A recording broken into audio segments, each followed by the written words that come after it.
What's going on, everyone? Welcome back. In this video, we are looking at the Week 10 NFL Draftkings and Fanduel final look, going through each position, highlighting my favorite plays at each position. So, as always, we got a lot to talk about. Like a lot of weeks, we have quite a bit of injury news that has already had a big impact on the slate, and probably will have some more impact tomorrow once we find out some of the actives and inactives. But before we get into the football, I want to tell you guys that NBA is starting next month, and as always, when a new sport starts, I'm giving away a couple free passes. So if you wanted to have a chance to win, I'm picking the two winners tomorrow, like via some random website that will just pick the random winners. But if you wanted to give yourself a shot to win at least, you could just have to retweet this tweet over on my Twitter.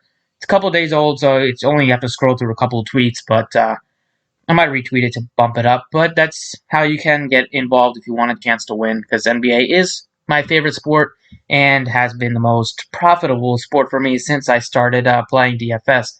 So, like a lot of you guys, I can't wait, but I still love this football because football always has those huge contests. It's just football can be sometimes it can be tilting when your player gets hurt early in the games, but yeah, I'm still gonna be doing the football videos, still gonna be rocking out NBA, and then once NBA starts.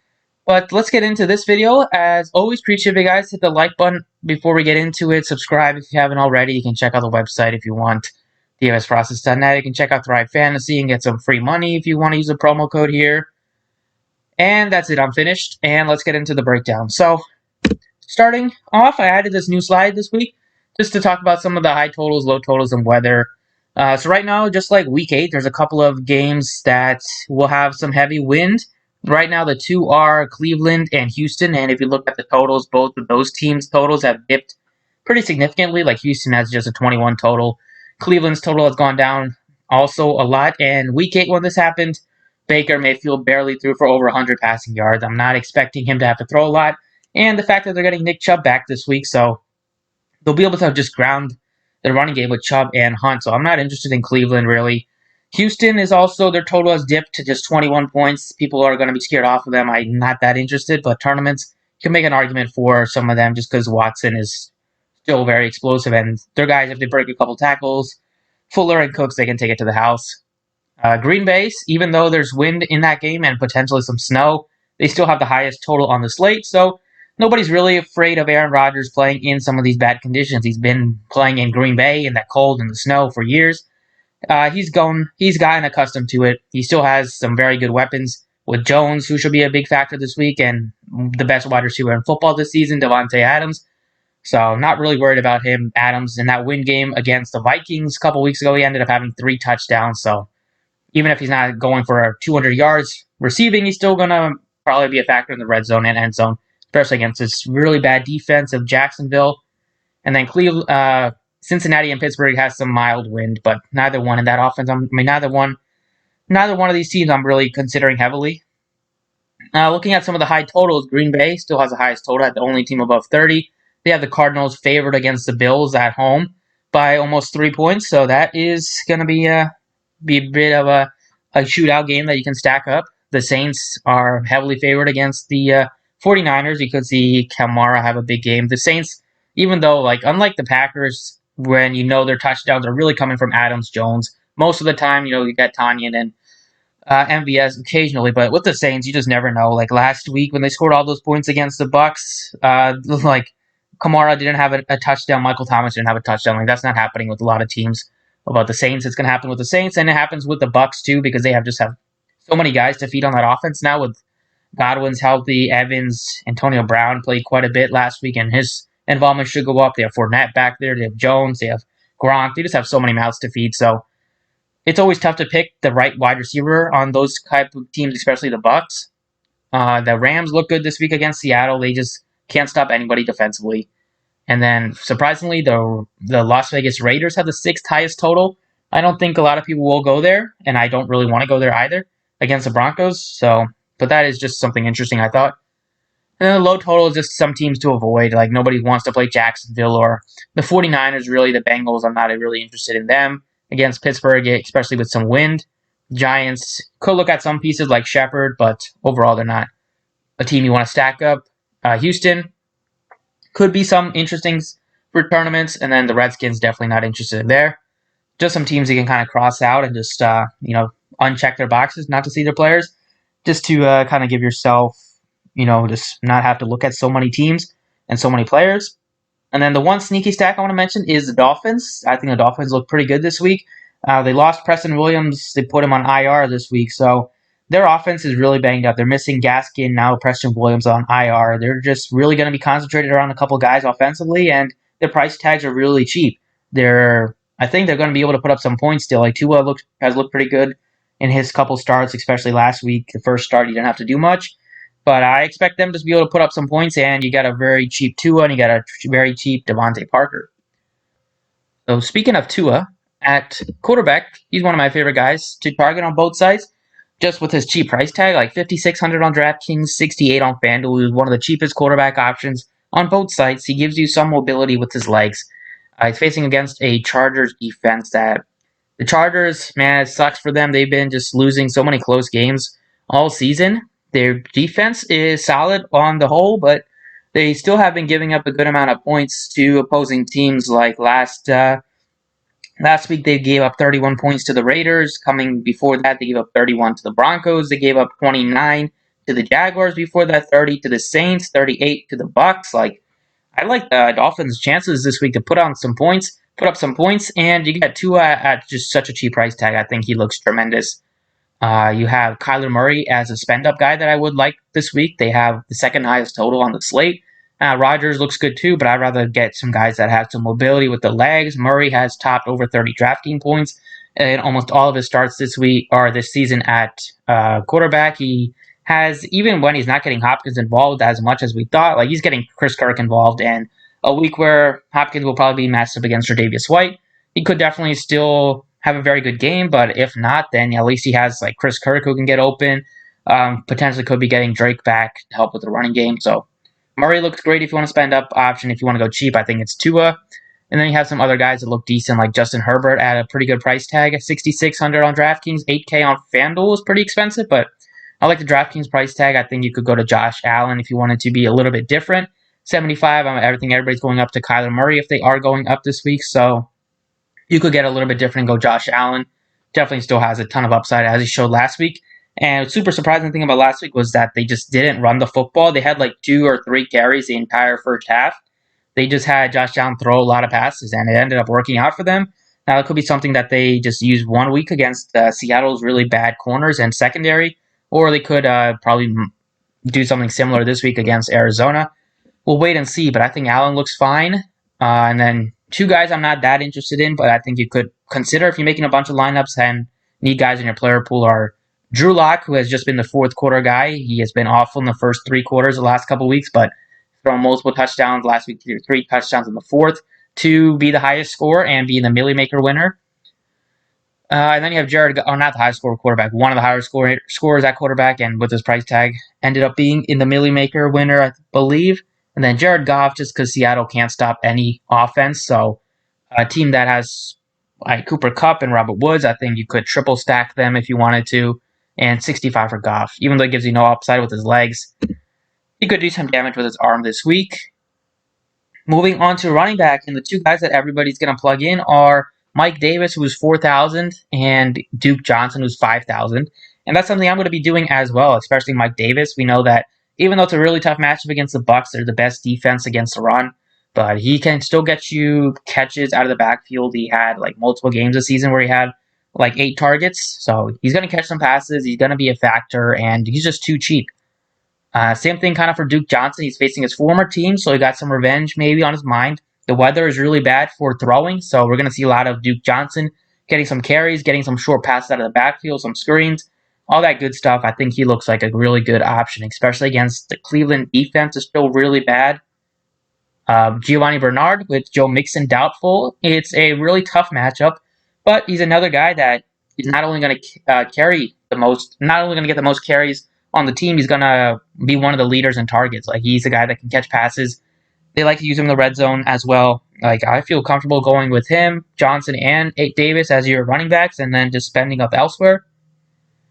If you do want to spend up at running back this week, it's Aaron Jones for me. I think he looks really good at 7,100 on DraftKings especially. He's a bit more expensive on FanDuel, but DraftKings, that is the guy I would spend up on. You could play James Robinson and run it back play both of them if you wanted to. Or you could look at Miles Sanders and be different. That's just only 6,400 coming out of a bye week. He said he's 100% healthy, so should get a full amount of work. And then Gibson is just a matchup kind of play. 56 against Detroit just because they're so bad against running backs, although he has been losing some work in third down situations to McKissick. But they also they play plenty with both of them on the field at the same time. So you could play Gibson, but I really prefer going with those three cheap running backs that I mentioned, especially Davis and Duke Johnson. Wide receiver this week. So with all the value that we have a running back, it's easy to pay up at receiver this week for Davante Adams. So he's still the top wide receiver on the slate. Nobody has matched him in terms of upsides this far this season. Have him in fantasy. You've been winning a lot of money if you play him every single week. He missed a couple weeks, but the weeks that he has played, he's been amazing, and it's one of the best matchups you could ask for against Jacksonville. They give up a ton of points, even though it's going to be really risky for them to throw a lot of deep passes with the wind. Adams is still capable of catching a screen and taking it to the house. Like, he's still going to get involved. Rodgers continues to pepper him with double-digit targets every single week. He's still the guy that you would spend up for if you could. Michael Thomas against San Francisco. They have a high total. Are pretty big favorites, so they might not, just like Davante Adams or some risks that they won't throw a lot in the second half, but we know Aaron Rodgers does like to pile up the points. I'm not really sure about Drew Brees and the Saints, but Michael Thomas at home in the Dome, he looks strong. Keenan Allen has been just the model of consistency this year at receiver. Every single game that Justin Herbert has been quarterback, he has double-digit targets, except for that one where he got hurt right after catching a touchdown in the first quarter. Besides that, every single game that he's been healthy in, he has double-digit targets since Herbert's been the quarterback. Now he gets a really good matchup against Miami. I talked about stacking up the Miami side a bit, and I think you could do a full-on game stack here. I think it's really, really appealing. Cooper Kupp looks really strong. He had 20 targets last week against Seattle. They're going to get him involved. You definitely could play him instead of Allen if you wanted to. Chris Godwin, just the price tag is it just sticks out on DraftKings, 6K. For the amount of upside he has. I know there's a ton of mouths to feed on that offense, but 6,000 for Chris Godwin, you would never get this type of price tag earlier this year or last year. And he's been healthy. Last week was just a beating. You can just kind of write it off, cross it off, forget about it. And I think this week Chris Godwin looks strong in the mid-range at receiver. Kirk, just because you could see Hopkins get double covered or shadowed by Tre'Davious White. If you're worried about that, you could play Chris Kirk, who has multiple touchdowns in a bunch of games, multiple touchdowns in 2 games already this year. He has touchdowns in 4 or 5 straight games. He looks really good. Devontae Parker looks amazing this week. I'm definitely going to be playing Devontae Parker at 5,000 on DraftKings and only 6,000 on Fanduel. I'd love to pair him and Tua together. No Preston Williams going to open up more targets for Parker. He's the only guy that is an NFL receiver right now on the team. They have Matt Collins, the Eagles guy that said he only wanted to play special teams, and then they cut him. So he's the second or third receiver on the team right now. Parker's going to get a ton of work and a ton of volume from Tua going forward. And then 2 guys that I like in the about 5K are Sterling Shepard, just because the volume is there for him. They're really unhappy with Golden Tate. Didn't play at all last week. See if he ends up playing this week. But they really only have Shepard and Ingram. And then Slayton is the deep threat that they throw the football to. So you're going to see Shepard continue to get 8 to 10 targets every single week. And then Curtis Samuel is kind of taken over the last couple weeks. Even when McCaffrey came back, he still had 100-plus yards last week. Always a bit of a concern because they have 3 receivers that all can go off with Samuel, Robbie Anderson, and DJ Moore. And DJ Moore has been the guy that's kind of been quiet the last couple weeks, so there could be a chance that DJ Moore goes off this week and Samuel takes a hit, so that's why I think he's a strong play, but I'm not going to be dying to play him. Tight ends this week. Once again, tight end continues to be one of the most ugly, or definitely the ugliest position. Darren Waller has just been the guy that I want to play every single week because he's the guy that has, now the Kittle's out, there's no other guy that matches his sort of upside and volume. I think he looks really good against Denver. Hockenson is questionable. If he's out, then you could get Jesse James as a really cheap tight end. So keep an eye on that. And then Henry and Ingram are 2 guys that I always have in here because they both have some upside. They're both running a lot of routes. Some of these tight ends, some of these teams just use their tight ends for blocking, so you can't even consider them. But at least Henry and Ingram are running a lot of routes. Gesicki is going to get more targets, basically the second option now with no Preston Williams and no Gaskin, so they're really short on offense. You're going to see Gesicki step up, and you're going to see Devontae Parker probably have some of his best games of the season going forward. And then I like Jordan Akins just as a pure punt play. Now, coming back from an injury, second week back, so he should play a bit more. Last week he had only 4 targets, but one of them was a red zone target, and he couldn't hold on to the football in the end zone, which would have been a nice touchdown. But overall, 2,900 for him against Jacksonville. Not going to get any ownership. He was unowned literally last week, so you could play him a bit if you wanted to get a bit sneaky. And then defenses this week, like the Packers look really good against Jacksonville. If you can't get to the Packers, you play the Eagles against the Giants just because they can put pressure on the quarterback, and Daniel Jones likes turning the football over. Well, the top defense for me, based on the price tag, at least on DraftKings, is the Saints. They're just $3,000 against San Francisco. The 49ers, without Garoppolo, even with Garoppolo, at times their offense has been sporadic and been turnover prone. With Mullins can turn the football over quite a bit. He made a really bad pass. I think that might have been 2 weeks ago or might have been last week, but we just threw the football up. Like, there's going to be some turnovers coming off of just shutting down Tom Brady. I think that defense feels good about themselves. I think they're going into this game at home looking to shut down the 49ers offense that is extremely banged up. The Texans look fine. They look fine just because they're cheap on DraftKings, and the wind is going to help them this game against Cleveland. So go play them if you wanted to, or play the Rams on DraftKings. Not on FanDuel, but 2,200 for the Rams against Seattle. They are favored. Now, Wilson has been really good this season. He has turned the football over a little bit more the last couple weeks, especially last week. But 2,200 for a defense that can get pressure on the quarterback, that has 2 of the best defensive players in the league, and Ramsey and Aaron Donald. I think they are surprisingly cheap on DraftKings. For me, that's it for the video. Thank you guys for watching. Hopefully, you guys enjoyed, and best of luck this week. I'll catch you guys all in a few days. So, peace, and hopefully, guys win some money this week.